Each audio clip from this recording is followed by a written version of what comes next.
Coronet.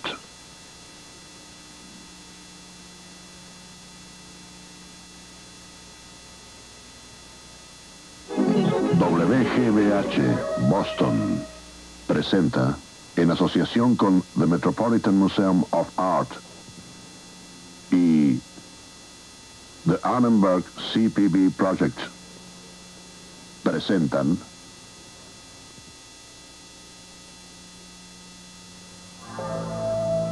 guerreros, atletas, artistas y colonialistas, navegantes y piratas, comerciantes y filósofos. Los antiguos griegos nunca dejaron de crearse problemas. Y en su talento para la creación y la destrucción, nos reconocemos a nosotros mismos. El nacimiento de la civilización griega, esta vez en la tradición occidental.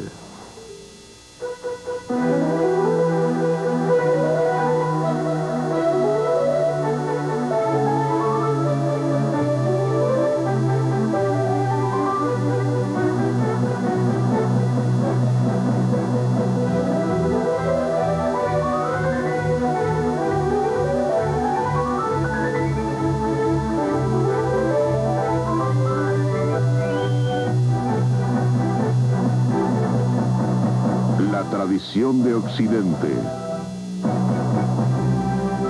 Y ahora el profesor Eugene Weber de la Universidad de Los Ángeles en su viaje a través de la historia de la civilización occidental. La tradición occidental comienza realmente con los griegos. Nuestra clase de instituciones, nuestra clase de pensamiento, hasta nuestra forma de pecar, todo está relacionado con el racionalismo del pensamiento griego.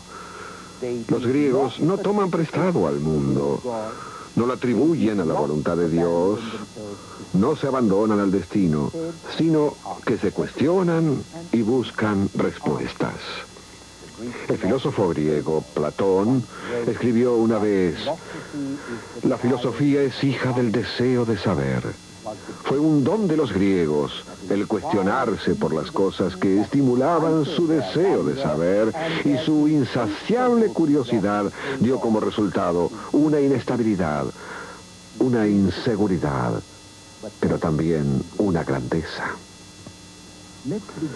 Comencemos con una Grecia de hace 3200 años, alrededor del 1200 a.C., cuando una serie de invasiones y guerras sacude al mundo antiguo, desde Anatolia hasta Egipto.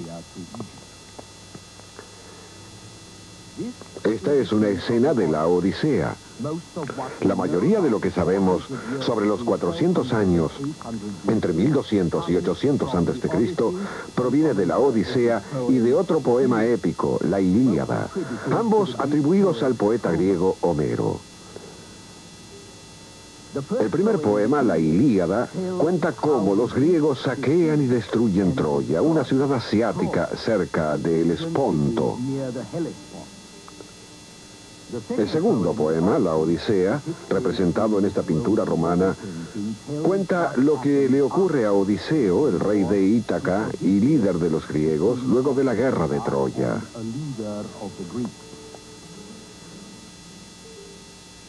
Es probable que el mundo que ambos poemas describen sea el período entre los años 1200 y 800 a.C., una especie de edad oscura.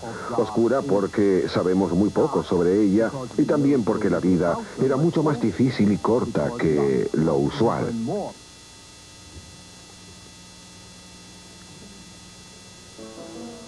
Vemos a una sociedad de guerreros y jefes de menor rango, ansiosos de honor y riquezas, despiadados, muy competitivos, pero con un código de conducta que ofrece una fórmula duradera en épocas posteriores.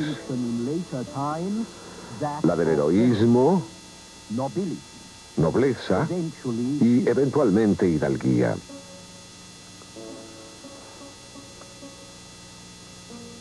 Hacia el siglo VIII a.C., la búsqueda heroica de la gloria había sido ritualizada por los griegos a través de juegos altamente competitivos y evocando a aquellos realizados en Olimpia en el año 776 a.C. El nombre griego para dichos juegos era agón, la palabra para concurso o competencia de la cual deriva nuestra palabra agonía.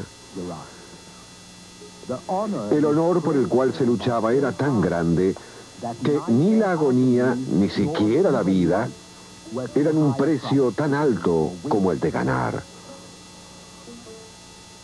Por el otro lado, los atletas griegos eran realistas y materialistas. Se enfrentaban a la agonía de la competencia porque querían ganar premios. Un ganador podía ser alimentado, vestido y posiblemente cobijado a expensas de la ciudad por el resto de su vida y no pagaría impuestos. Más tarde, a través de los siglos, esta forma tan sensitiva de tomar en cuenta la competencia iba a ser esterilizada por la gente que pensaba que la base era la preocupación material. Querían ver el sacrificio noble, no la ambición mundana, de manera que la imagen del atleta agonistes, el atleta que sufre en su búsqueda, pasó a ser parte importante de la cultura greco-romana. Fue tomado por los primeros cristianos que fueron parte de esa cultura, por supuesto, y que estaban comprometidos en una terrible lucha entre el bien y el mal, y que luego sería revivido por los protestantes en el siglo XVI y por los victorianos en el siglo XIX, y que se encuentra entre nosotros en la actualidad, como se puede ver en la desaprobación de los admiradores modernos cuando descubren que sus héroes son personas de negocios, así como también atletas. Los valores heroicos de la Ilíada y de la Odisea han llegado hasta nuestra época 3000 años más tarde. Pero esto no significa que el héroe homérico sea como el caballero medieval que combate en pos del honor. El héroe homérico puede ser noble, pero también perspicaz. Odiseo, a quien se ve aquí cegando al monstruo cíclope, Odiseo no es solo un buen navegante, sino un delicado atleta. También es inteligente, astuto, un maestro del engaño y de los cuentos artificiosos, como la diosa griega Atenea cuenta aquí con orgullo más que con culpa. Atenea se compara con Odiseo diciendo: tú eres mucho mejor que todos los mortales en consejo y en discurso, y yo soy celebrada entre todos los dioses por mi astucia y mi habilidad. Lo cual les dice algo no solo sobre los héroes griegos, sino también sobre la religión griega. Sus dioses como Plutón y Perséfone, que ven aquí, pueden haber sido supernaturales y superhumanos, pero también eran hombres y mujeres con fisiología humana y pasiones humanas. Esta humanización de los dioses fue algo nuevo, una revolución en religión. Los dioses debían ser honrados como los hombres, con palacios como este en Sicilia, en donde podían vivir y guardar las ofrendas recibidas y en donde se los podía adorar. Pero solo ellos podían ser adorados, no los faraones ni los reyes. A diferencia de los persas, los griegos no adoraban al hombre como amo, solo a los dioses. Aunque ahora, y por primera vez, el hombre es la medida de todas las cosas, como dijo el filósofo griego Pitágoras en el siglo V a.C. Esta fue una aseveración extraordinaria en un mundo en donde los hombres y mujeres normales parecían diminutos y probablemente se sentían sumamente diminutos en un universo inmensamente vasto, inmensamente misterioso, del que sabían muy poco. Aún así, en la misma era, surgen estadistas atenienses como Pericles, exaltando no solo a los hombres, sino a los hombres libres y a las ventajas de una libertad individual. Vivimos como ciudadanos libres, dice Pericles, no solo en nuestra vida pública, sino en nuestra actitud hacia el otro en los asuntos cotidianos. No nos enfada a nuestro vecino si se comporta como él lo desea. No lo miramos con maldad si no hace daño ni causa dolor.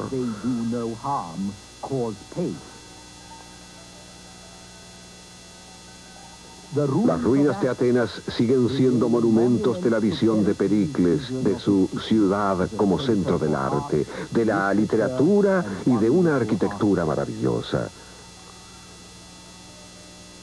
Pero Atenas fue solo una de las tantas ciudades-estado griegos en el siglo V a.C., cada una de las cuales se llamaba polis, es decir, ciudad y estado, así como también república, un cuerpo de ciudadanos en una tierra natal autónoma.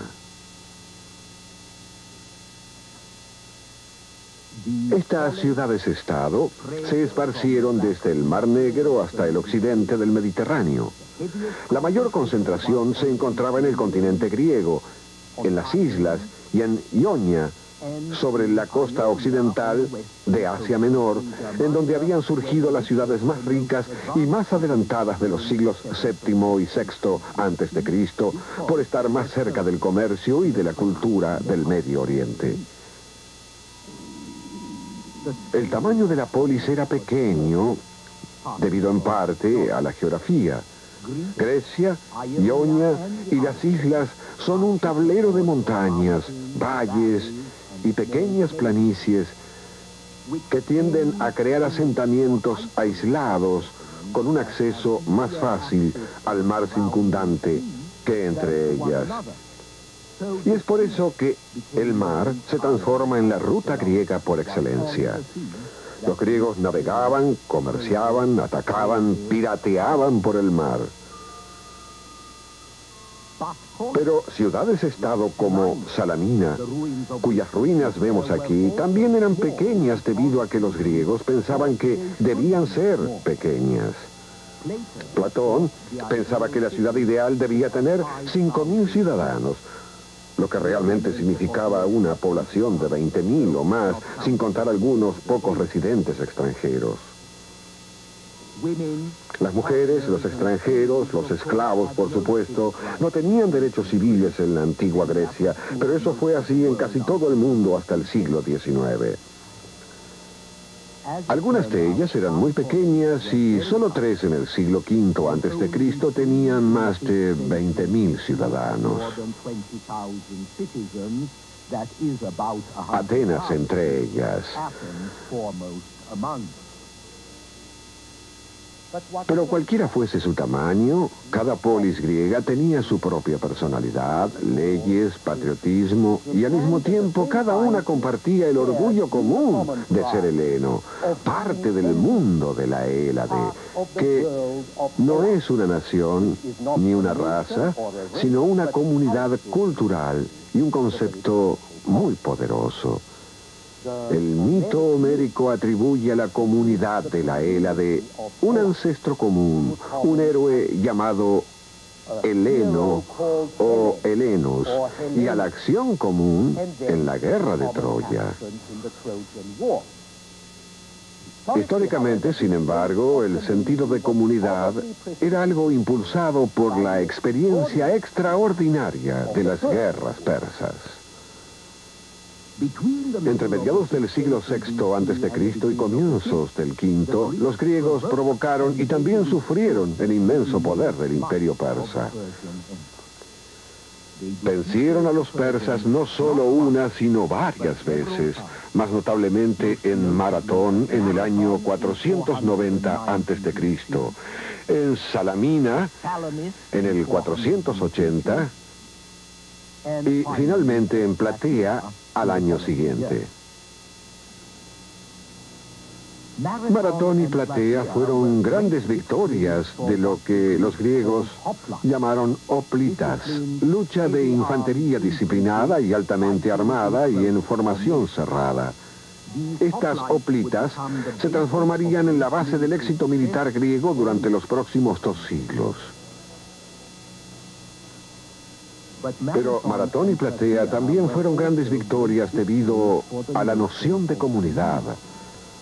Las polis griegas, con diferencias entre ellas, debían soportar y aunarse contra los bárbaros extranjeros que no hablaban griego, sino algo que sonaba como un bar.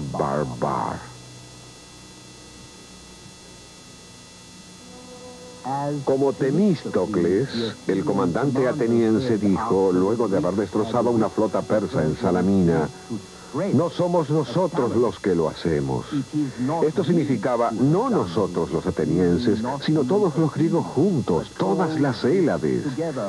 Y de estas victorias surge una toma de conciencia de Grecia y de un espíritu común que no había existido antes.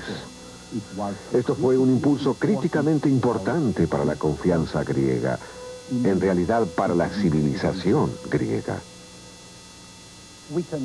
Podemos hablar de civilización griega porque, a pesar de las dispersiones geográficas, de la fragmentación política, de interminables conflictos sangrientos, los helenos compartían una fuerte unidad cultural de lenguaje, mitos comunes, costumbres similares, se podría decir de una personalidad cultural común. No importaba en qué polis vivían, adoptaban con rapidez las destrezas y prácticas que les parecían útiles y las mejoraban y las hacían propias. Tomaron el alfabeto fenicio, le agregaron vocales y lo transformaron en griego. No inventaron la alfarería, pero la individualizaron. Hacia el siglo VI a.C., los alfareros y otros artistas firmaban sus trabajos, un paso revolucionario que proclamaba al artista como un individuo.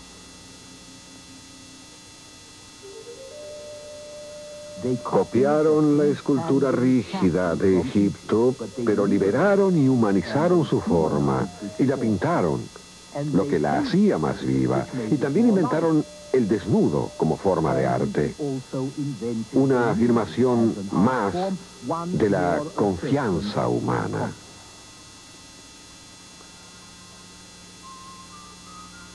Hacia el siglo V a.C., la personalidad cultural griega se había asentado en una empresa de dimensiones enormes, la Acrópolis, la ciudadela de Atenas sobre una colina.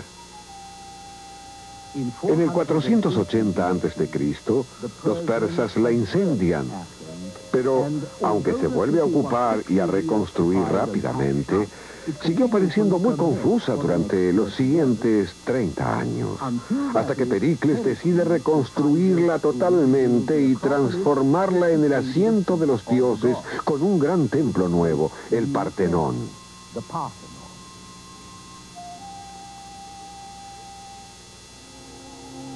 En su interior se erigía una estatua gigante de la diosa Atenea, como testigo de su poder y del poder de la misma Atenas. Todo se hizo con tanta rapidez, en unos 11 años, que el mérito técnico impresionó tanto a los griegos como a la grandiosidad de los resultados.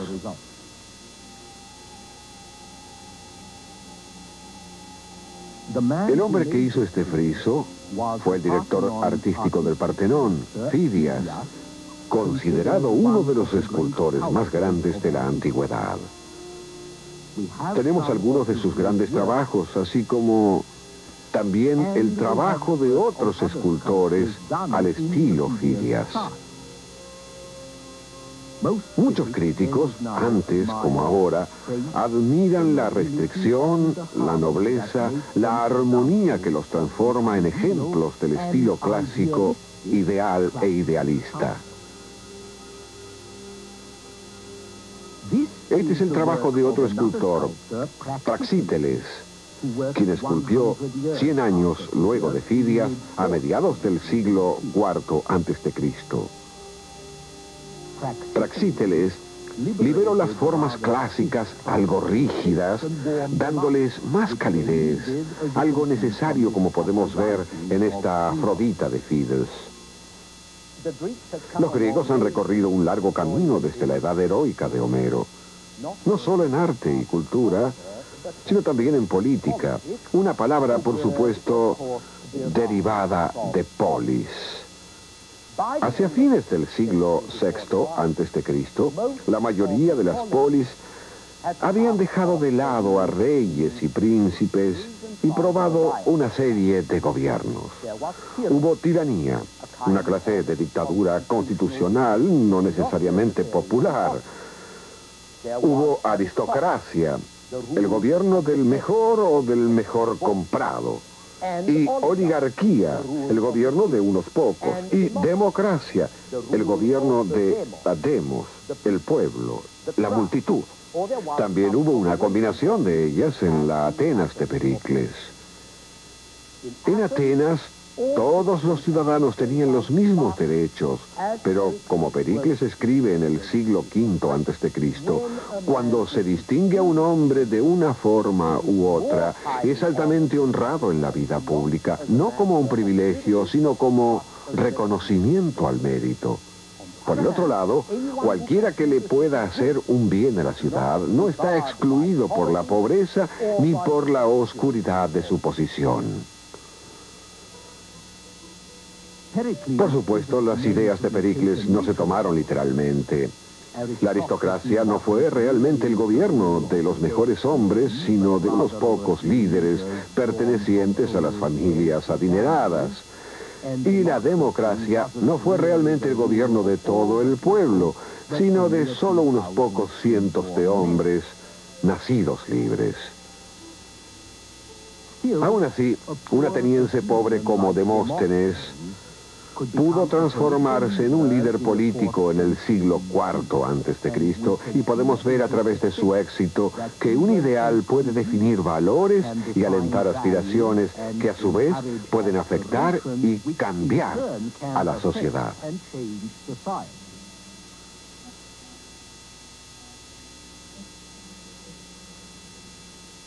Debido a la forma en que los griegos elegían a sus gobernantes, y a que la forma en que eran gobernados era susceptible de cambio, también tenían un sentido de la historia.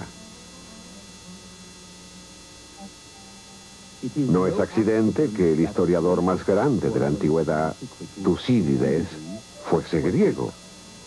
La historia habla de los hombres, mujeres, instituciones que cambian en tiempo y espacio. Y Tucídides vio ese cambio a su alrededor en el siglo V a.C. A diferencia de los egipcios que estaban tan impresionados por la continuidad y las largas cronologías, a diferencia de los mesopotámicos que estaban tan impresionados por las catástrofes inducidas sobrenaturalmente, Tucídides estaba más interesado en los motivos discernibles de los actos humanos. Atribuía decisiones, acciones y resultados a factores objetivos como la cultura y la economía, en lugar de pensar en una intervención sobrenatural. Por supuesto, la mayoría de los griegos no eran tan objetivos. Generalmente eran campesinos, dueños de pequeñas granjas, artesanos, muy sujetos a sus costumbres, supersticiones y lugar.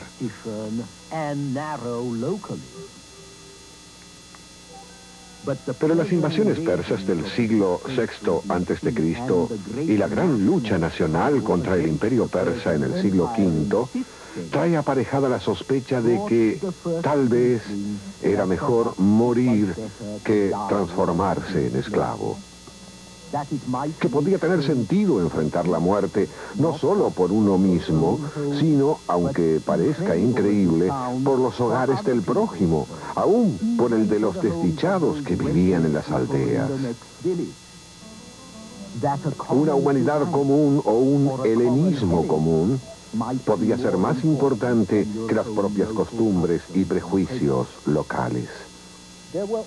Había también hombres que eran más importantes que los que parecían importantes, hombres de los que todos hablaban, hombres como Temístocles, quien dirigió a la flota ateniense en la gran victoria sobre los persas en Salamina en el 480 a.C., la victoria que salvó a Grecia. Arístides el Justo, un contemporáneo de Temístocles, tan honesto, administraba las finanzas de Atenas y las de sus aliados. Milcíades, el héroe de Maratón. Hipias de Mileto, quien hizo un cuadro de la tierra mostrando todos los países, las ciudades y los ríos. Y Pitágoras, el sabio maestro que descubrió tanto sobre los números y sobre la perversidad del mundo. ¿Qué tenían estos hombres que los hacía tan diferentes de los campesinos que se encontraban en el ágora un día de mercado? Poseían sofía, sabiduría, arete, virtud. Estos hombres famosos no eran mucho más fuertes, más grandes, más ricos o mejor nacidos. Eran solamente sabios y por eso eran mejores. Pero si esto era cierto, sería posible que otros hombres también adquiriesen esa sabiduría. ¿Podría aprender un campesino? Había muchos griegos que pensaban que esto podía ser posible.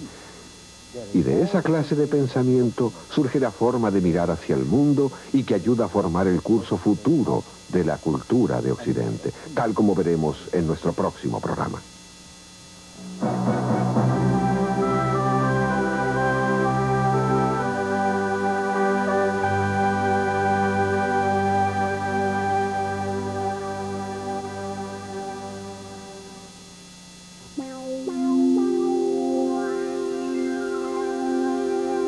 Funding for this program was provided by the Annenberg CTV project.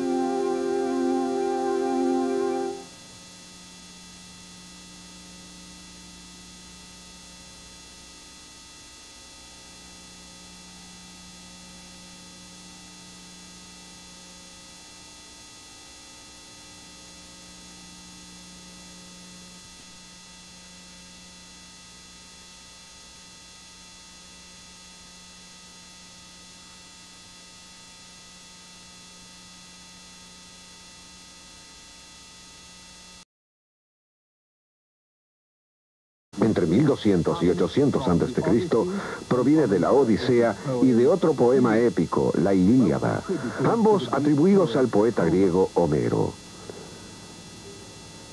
El primer poema, la Ilíada, cuenta cómo los griegos saquean y destruyen Troya, una ciudad asiática cerca del Esponto.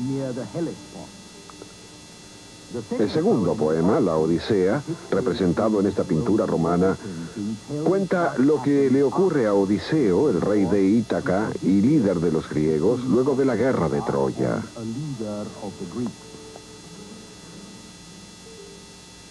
Es probable que el mundo que ambos poemas describen sea el período entre los años 1200 y 800 a.C., una especie de edad oscura. Oscura porque sabemos muy poco sobre ella y también porque la vida era mucho más difícil y corta que lo usual.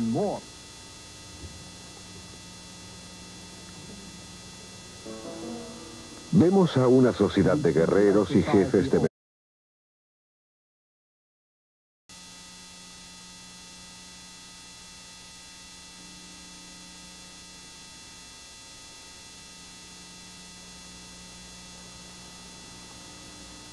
Coronet.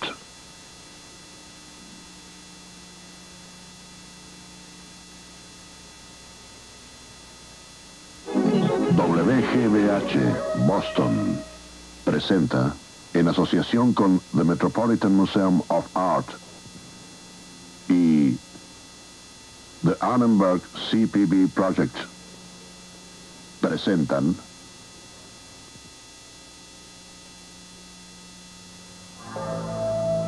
guerreros, atletas, artistas y colonialistas, navegantes y piratas, comerciantes y filósofos. Los antiguos griegos nunca dejaron de crearse problemas. Y en su talento para la creación y la destrucción, nos reconocemos a nosotros mismos. El nacimiento de la civilización griega, esta vez en la tradición occidental.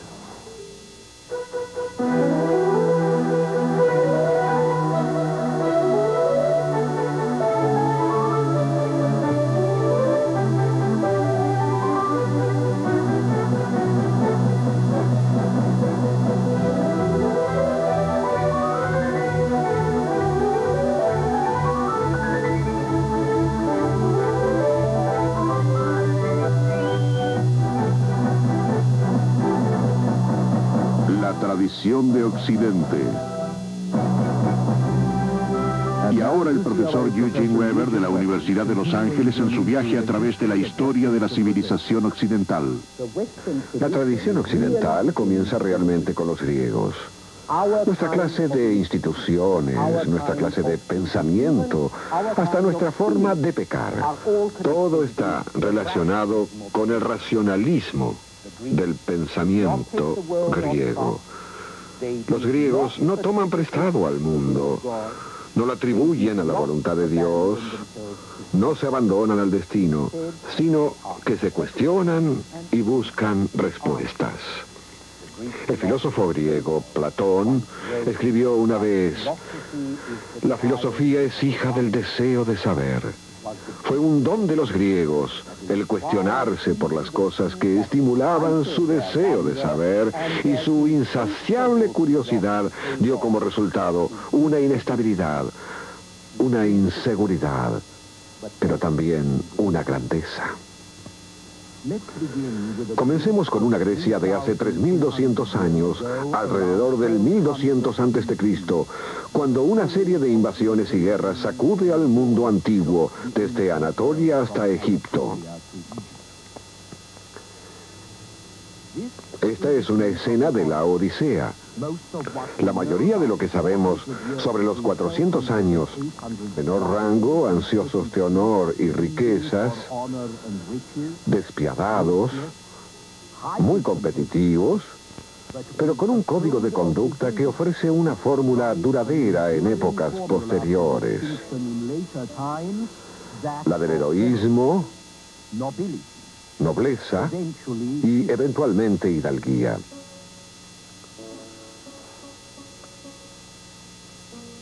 Hacia el siglo VIII a.C., la búsqueda heroica de la gloria había sido ritualizada por los griegos a través de juegos altamente competitivos y evocando a aquellos realizados en Olimpia en el año 776 a.C. El nombre griego para dichos juegos era agón, la palabra para concurso o competencia de la cual deriva nuestra palabra agonía. El honor por el cual se luchaba era tan grande que ni la agonía, ni siquiera la vida, era